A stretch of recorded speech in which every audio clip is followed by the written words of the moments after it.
David and I, our version of fairness in America. And we always do this before the show to post on the blog. Hillary Shelton, and then, Hillary Shelton is really a pioneer in this country. It is not that he and I have to share the same direction in which the country should go. I know he cares about this country. He loves America, and no matter what position he takes, it's because he believes in the equality of all humanity. I often write about the NAACP, talking about how irrelevant it is.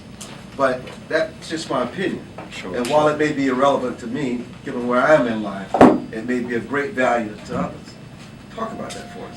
Well, let me just say that the NAACP is more relevant today than it's ever been. And I can appreciate that some people feel like they don't need it. But it's amazing how that works, and it's always worked that way. Until the challenges occur, until the real issues confront us, people say we don't need it. But then all of a sudden, we're getting a membership envelope in the mail and a phone call saying, please come and help me.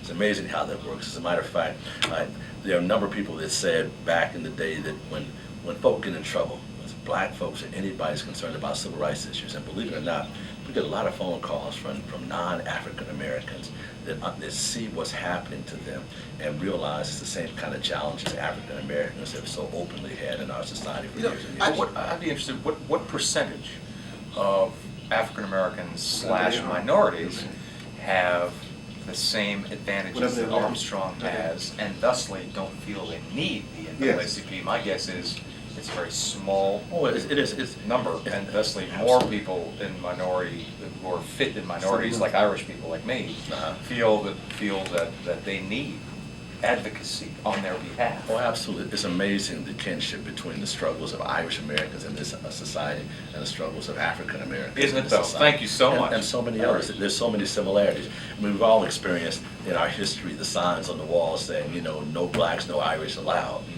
and even referring to us as anything less than God's children.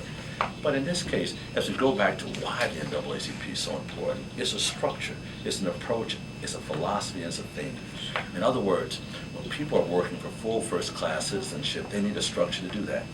And 102 years of practicing is what the NAACP has been doing, winning many, many battles along the way to the point that there is not a civil rights organization, whether it's the African American community, the Native American community, Hispanic community, the Asian community, or any other communities that don't give some credit to the NAACP for showing them how to do it. Listen, I don't have to embrace the NAACP, but if the NAACP were to send me an envelope soliciting money, I would support them. Because of their history. You got to be mature enough and wise enough in society to realize that in supporting an organization like yours, whether it affects and impacts my life or not, there are people out there who are discriminated against. That's right. Systemic racism still exists. That's right. And I would not be so naive to even try to imagine what you have to do on a day-to-day basis to empower people's lives and make lives better. And so while it may not be something that I would give a 1 ounce of energy over, I will always support you financially in your right to do so, because it has been a very necessary vehicle, especially in the past. And so I think people need to separate.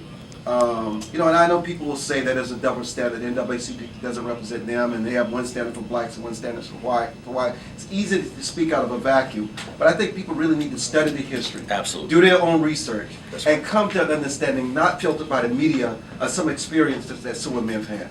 No, this is absolutely true, Armstrong. Listen, if you look at our history and how the NAACP was founded and who were our founding members of the NAACP, the call to create the organization came from a group of Americans that were overwhelmingly white and Jewish. It wasn't until 1909 that the call led to those of other races, including whites and Jews, being actively involved in the movement of the organization. They said that over 40 years after the emancipation of African Americans as slaves, for some reason we were successfully able to exit bondage, but not into the mainstream of society. And they understood that and understood what that would mean to everyone in the balance of the country that is as multivarious as the United States of America. That's why even today, if we go to places like California, you'll see that many of our units are predominantly Asian. predominantly white. If you go to certain parts of the country, we have a unit in North Carolina that is almost exclusively Native American. We have an organization in Salt Lake City, Utah, that has members of the Church of the Latter-day Saints and others that are also part of the organization. And the Church of the Latter-day Saints, of course, is an organization that is overwhelmingly white. But they see the importance of an organization like the NAACP. Quite frankly, if we didn't have one today, we'd have to create it.